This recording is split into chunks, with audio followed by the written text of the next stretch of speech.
Hello everybody, welcome to my YouTube channel legal Prasad. पिछले lecture में हमने देखा था सूरत प्रेसिडेंसी के बारे में। आज हम देखने वाले हैं मद्रास प्रेसिडेंसी और मद्रास सेटलमेंट। तो बेसिकली ये मद्रास प्रेसिडेंसी क्या था, उसमें कैसे डेवलपमेंट हुए हैं जुडिशियरी रिलेटेड, और क्या क्या चेंजेस हुए हैं अलग अलग स्टेजेस में, हम ये सब पढ़ने वाले हैं। तो बेसिकली ये जो जुडिशियल एडमिनिस्ट्रेशन था या फिर एडमिनिस्ट्रेशन ऑफ जस्टिस जो था, ये 3 स्टेजेस में हम स्टडी करेंगे। फर्स्ट जो स्टेज है वो है 1639 टू 1665, सेकेंड है 1665 टू 1686, और लास्ट वन है 1686 टू 1726। तो ये जो 3 स्टेजेस है, इसमें पहले स्टेज में क्या हुआ है, कोर्ट ऑफ एजेंट और काउंसिल जो है ये कोर्ट फॉर्म हुआ है। इसमें चौल्ट्री कोर्ट भी फॉर्म हुआ है या इस्टेब्लिश हुआ है। उसके बाद court of governor and council आया है। जैसा प्रेसिडेंसी स्टेटस मिलता है मद्रास को, तो ये गवर्नर एंड काउंसिल का कोर्ट जो है वो वहाँ पे इस्टेब्लिश होता है। और लास्ट फेज जो है उसमें एडमिरल्टी कोर्ट और मेयर्स कोर्ट, ये दोनों का इस्टेब्लिशमेंट होता है। तो ये कैसे इस्टेब्लिशमेंट होता है, कैसा इनका सफ़र होता है, तो ये पूरा जर्नी जो है हमारे जुडिशियल सिस्टम का, तो ये 3 स्टेजेस में हम मद्रास प्रेसिडेंसी का जर्नी देखने वाले हैं। तो चलिए शुरू करते हैं मद्रास प्रेसिडेंसी के बारे में। तो पहला जो पीरियड है वो है 1639 टू 1665। अभी ये बहुत ही इनिशियल स्टेज था एडमिनिस्ट्रेशन का। तो इस जस्टिस सिस्टम जो था ये एलिमेंट्री स्टेज में था, बहुत ही इनिशियल स्टेज में था, जिसमें ज़्यादा डेवलपमेंट हुआ ही नहीं था। बहुत ही मेसी टाइप का सिचुएशन था, और उसमें भी जस्टिस सिस्टम को थोड़ा स्ट्रीमलाइन करने का काम ये स्टेज में किया है। ये स्टेज में 2 कोर्ट्स का फॉर्मेशन हुआ है। एक है चौल्ट्री कोर्ट, दूसरा है court of agent and council. तो ये 2 कोर्ट्स का इस्टेब्लिशमेंट हमें ये स्टेज में दिखाई देता है। ये स्टेज पढ़ने से पहले थोड़ा मद्रास का हिस्ट्री जान लेते हैं। मद्रास जो एरिया है या मद्रास जो सिटी है, ये पहले मद्रास पट्टनम ये नाम से जाना जाता था। मद्रास पट्टनम मतलब जो फिशिंग विलेज होता है, वहाँ पे फिशरी जो है वो लार्ज स्केल पे होती थी। लोगों का ये प्राइमरी ऑक्यूपेशन था, तो फिशिंग जो है वो लार्ज स्केल पे थी। अभी ये जो मद्रास पट्टनम है, यहाँ पे एक इंग्लिश मैन आ जाता है। इनका नाम है फ्रांसिस डे। ये क्या करते हैं, वहाँ पे एक लैंड एक्वायर करते हैं या फिर लैंड खरीदते हैं। किससे खरीदते हैं, उस वक्त के जो राजा होते हैं, राजा चंद्रगिरी, इनसे ये लैंड खरीदते हैं। मतलब मान लो ये इंडिया है, ओके, तो यहाँ पे मद्रास आएगा। तो ये जो है ये पूरा सी एरिया है। तो यहाँ पे एक लैंड खरीदा है फ्रांसिस डे ने। तो उस वक्त के जो राजा थे, राजा चंद्रगिरी, इनसे ही इन्होंने ये लैंड खरीदा है। अभी ये तो जाहिर सी बात है कि अगर ये लैंड खरीदा है तो ये सी कोस्ट पे ही खरीदा है, जहाँ पे पोर्ट है, जहाँ पे ट्रेड होने वाला है, जहाँ पे लोगों का आना जाना होने वाला है, जहाँ पे ट्रांसपोर्ट का कन्वीनियंस बढ़ने वाला है। इसलिए ये जो कोस्टल एरिया था उन दिनों, ये बहुत ही इम्पोर्टेंट एरिया था बिजनेस पॉइंट ऑफ व्यू से, ट्रेड पॉइंट ऑफ व्यू से। इसलिए ये जो जनाब है फ्रांसिस डे, इन्होंने ये लैंड जो है यहाँ पे एक्वायर किया है। अभी यहाँ पे एक फोर्ट या यहाँ पर एक फैक्ट्री बनाई जाती है जिसका नाम दिया जाता है सेंट जॉर्ज। हमने प्रीवियस लेक्चर में भी देखा था, जो फैक्ट्री बनाई जाती थी, तो ये फैक्ट्री किस लिए बनाया जाता था। पहले ब्रिटिश लोग वहाँ पे रहने के लिए आते थे, ओके, तो उनके जो लोग हैं वहाँ पे वो वहाँ पे रहना शुरू करेंगे। तो उनके लिए कुछ सोर्सेस और रिसोर्सेस होंगे, खाना है या लोगों को एम्प्लॉयमेंट है, लोगों को गोडाउन्स वगैरह है, तो ये सब चीज़ें यहाँ पे होती थी। धीरे धीरे इन्होंने एम्यूनिशन कलेक्ट करना शुरू किया है, उसके बाद आर्मी आई है, तो फिर ऐसा धीरे धीरे कलेक्ट करके ये जो फैक्ट्री एरिया है इन्होंने ये फोर्ट बनाया है। ये फैक्ट्रीज को ये फोर्ट बनाया है और इसको इन्होंने प्रोटेक्शन भी दिया था उन दिनों, ताकि कोई इस पे आक्रमण ना कर सके, या फिर सेफ्टी पॉइंट ऑफ व्यू से इन्होंने ये किया था। और उसके बाद उन्होंने एक एक एरिया पे वॉर करके इन्होंने कॉन्कर किया है, एक एक एरिया। तो ये फैक्ट्री बनाने का ये सबसे प्राइम मोटिव इनका था। तो मद्रास में जो फैक्ट्री बना है उसका नाम था सेंट जॉर्ज। अभी ये सेंट जॉर्ज जो था, अंदर जो कोई लोग रहते थे उनको वाइट सिटीजन थे या सभी इंग्लिशमैन थे, इसलिए उसको वाइट टाउन कहा जाता था। और उसके बाहर जो लोग रहते थे उसे ब्लैक टाउन कहा जाता था। अब ये जो फैक्ट्री एरिया है यहाँ पे कमर्शियल लेवल पे ट्रेडिंग होती थी, तो यहाँ पे क्राउड भी बहुत सारी आती थी। तो यहाँ पे इंग्लिशमैन और इंडियंस जो है इनमें हमेशा कुछ ना कुछ मुठभेड़ होती थी, या फिर राइट्स होते थे, या फिर उनका झगड़ा होता था। तो इसीलिए ब्रिटिश ने क्या किया है, इसमें डिफरेंशिएशन किया है। तो वो जहाँ पे रहते उसको वाइट टाउन बोला है, और उन दिनों हमें वो ब्लैक पीपल ही बोलते थे। तो हमने उन्होंने हमारे जो इंडियन जहाँ पे रहते थे उसे ब्लैक टाउन नाम दिया था। तो ये डिफरेंट जो है, ये ब्लैक टाउन और वाइट टाउन मिला के ही एक मद्रास सिटी जो है आज का, वो इस्टेब्लिश हुआ है।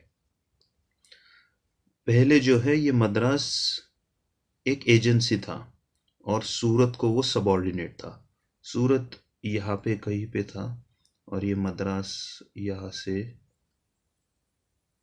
ऐसा एरिया था।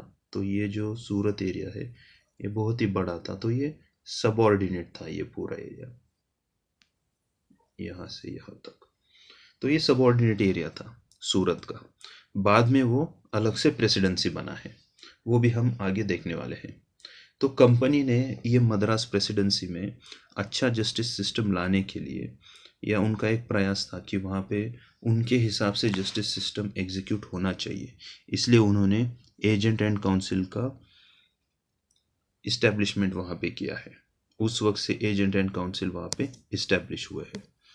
तो जैसा कि हमने देखा ये बहुत ही इनिशियल स्टेज था, एलिमेंट्री स्टेज था। तो जो एडमिनिस्ट्रेशन था वो बिल्कुल सिस्टमेटिक नहीं था। तो ये जो court of agent and council थे ये वाइट टाउन में थे, अंदर थे, और इन्हें हायर कोर्ट का दर्जा भी दिया था। तो बेसिकली ये सिविल या क्रिमिनल केसेस जो है ये ट्राई करते थे। अगर कोई भी सीवियर केसेस है तो वो कंपनी को रेफर किए जाते थे, फिर वो कंपनी डिसीजन लेगी कि ये केसेस का या इन इश्यूज का क्या करना है, तो वो उनके हिसाब से वो डिसाइड करते थे। दूसरा था चौल्ट्री कोर्ट। अभी चौल्ट्री कोर्ट जो है ये ब्लैक टाउन में था, और चौल्ट्री कोर्ट जो है वो इंडियंस या हिंदूज जो है ये लोगों के केसेस ये चौल्ट्री कोर्ट में डिसाइड होते थे। अभी जो चौल्ट्री कोर्ट का जो हेड था उसे मुखिया मुखिया जो होता था उन दिनों, तो वो जो है वो चौल्ट्री कोर्ट का हेड होगा, जो विलेज हेडमैन होगा, और इसी को अधिकार या अधिकारी ऐसे कहा जाता था। और ये छोटे मोटे केसेस सॉल्व करते थे या फिर डिसाइड करते थे। जो कोई सिविल है या क्रिमिनल केसेस है, चोरी वगैरह हुआ है या फिर कुछ भी हुआ है, आर्ग्यूमेंट है या कोई किसी का झगड़ा है, तो ये स्मॉल केसेस जो है ये चौल्ट्री कोर्ट डिसाइड करता था। और चौल्ट्री कोर्ट से अगर कोई भी सेटिस्फैक्ट्री डिसीजन नहीं मिलता है या फिर उनको जस्टिस नहीं मिलता है, तो उन्हें एक राइट था कि वो एजेंट एंड काउंसिल के पास अपील कर सकते थे। और जो उन दिनों कैपिटल पनिशमेंट जो था ये किसी कोर्ट को उन्होंने पावर नहीं दिया था। तो वो जो कैपिटल पनिशमेंट है वो लोकल जो कोई राजा होंगे उनके द्वारा ये कैपिटल पनिशमेंट दिया जाता था। चलिए आगे बढ़ते हैं सेकेंड स्टेज पे। अभी ये जो सेकेंड स्टेज है इसका फेज है 1665 टू 1686। तो ये जो फेज है इसमें जस्टिस सिस्टम जो है ये थोड़ा इम्प्रूव्ड दिखाई देता है या डेवलप्ड दिखाई देता है। इसमें बहुत सारा इम्प्रूवमेंट होता है। सबसे पहला बड़ी बात जो है, मद्रास जो है ये प्रेसिडेंसी हुआ था ये फेज में।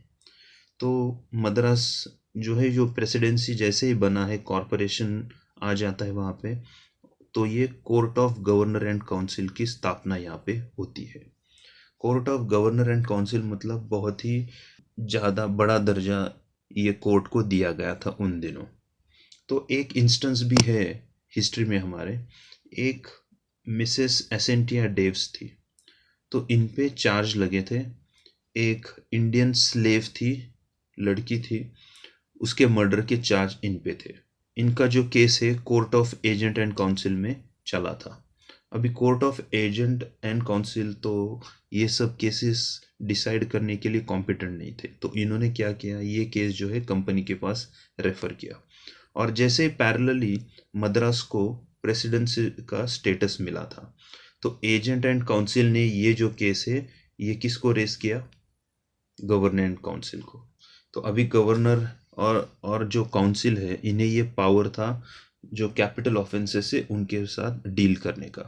तो इसलिए ये केस गवर्नर एंड काउंसिल के पास जाता है।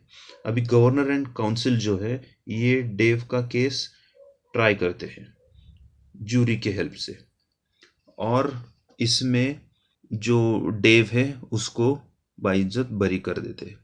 उस पे कोई भी चार्ज नहीं लगता है और उसे रिहा किया जाता है। तो ऐसा था बेसिकली जो कोर्ट सिस्टम था, तो वो इंग्लिश मैन के फेवर में ही जाता था, इंडियंस के खिलाफ ही जाता था, क्योंकि उन्हें वैसे रूल करना था। तो हर हर बार ब्रिटिश का ये कुछ ना कुछ रास्ता ही देखते थे कि कैसे ये इंडियंस को डोमिनेट कर सकते हैं। तो हर एक प्रयास वो ट्राई करते थे। 1678 के आते आते एडमिनिस्ट्रेशन जो है जस्टिस सिस्टम का, वो थोड़ा रीऑर्गेनाइजिंग स्टेज में आता है। अभी थोड़ा इसमें रीऑर्गेनाइजेशन होता है।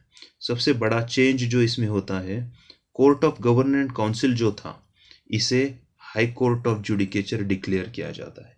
मतलब जैसे आज के हम देखते हैं हाई कोर्ट होता है स्टेट में, तो बहुत सारे कोर्ट्स उसके अंडर होते हैं, और फिर हाई कोर्ट जो है वो सबसे ऊपर बॉडी माना जाता है वो स्टेट में। तभी उन दिनों हाई कोर्ट ऑफ जुडिकेचर का स्टेटस ये court of governor and council को मिलता है। अभी जो कोई अपील है, एजेंट एंड काउंसिल का हो या चौल्ट्री कोर्ट का हो, ये सब अपील किसको जाता था, हाई कोर्ट ऑफ जुडिकेचर को। अभी यहाँ पे चौल्ट्री कोर्ट का भी रीऑर्गेनाइजेशन होता है। जैसे मैंने पहले भी कहा था कि ये जो कोर्ट्स थे, यहाँ पे सब पे ब्रिटिश को ऐसे लगता था कि उनका पावर होना चाहिए, उनका रूल होना चाहिए। इसलिए इन्होंने क्या किया है, चौल्ट्री कोर्ट में जो अधिकार थे, उनको ये अधिकार जो है वो हटा के उनके इंग्लिशमैन वहाँ पे जज बैठाने थे। तो उन्होंने क्या किया, उन दिनों जो कनप्पा जो थे, एक हेड थे चौल्ट्री कोर्ट के, इनको फेक ब्राइब चार्जेस के अंडर इनको वो निकाल देते हैं, और 3 कंपनी के सर्वेंट मतलब इंग्लिशमैन, ये 3 लोगों को अपॉइंट करते हैं, और रीजन देते हैं कि for quick disposal of cases, जहाँ पे फास्ट जस्टिस लोगों को मिले। तो ये सिर्फ कहने के लिए था, लेकिन बेसिकली उनको उन्हीं के हिसाब से पूरा जस्टिस सिस्टम जो है वो रन करना था। और इसका ज्यूरिसडिक्शन जो था वो 50 पगोडाज था। उन दिनों पगोडाज एक करेंसी था, और ये 50 पगोडाज का ज्यूरिसडिक्शन उन दिनों दिया गया है। अभी ये जो कोर्ट है ये हफ्ते में 2 बार मिलते थे, एक तो है ट्यूसडे और एक है फ्राइडे। यहाँ पे डेवलपमेंट भी हुआ है। कोर्ट में पहले जो कोई लोकल लैंग्वेज है वो बोली जाती थी, लेकिन अभी ये स्टेज में मतलब 1678 आते आते यहाँ पे इंग्लिश लैंग्वेज कोर्ट में यूज़ करना शुरू हुआ है, और 1680 में ऐसा ऑर्डर भी आ जाता है गवर्नर से कि इंग्लिश लैंग्वेज कोर्ट में यूज़ किया जाएगा। और इसमें और एक डेवलपमेंट ये होता है कि प्रॉपर्टी की जो डॉक्यूमेंट्स है वो ठीक से मेंटेन करना शुरू किया है, क्योंकि हर एक पर्सन के पास कुछ ना कुछ प्रॉपर्टी थी, और उसके डॉक्यूमेंट्स वो बनाते थे ताकि वो एक रिकॉर्ड मेंटेन कर सके, किसकी ज़मीन किसकी जायदाद किसके नाम पे है, ये सब मेंटेन किया जाता था। तो ये सब था 2 स्टेजेस में। आज के लिए हम यहीं पे रुकेंगे, जो थर्ड स्टेज है वो हम आगे के लेक्चर में देखेंगे। Thank you very much. जय हिंद।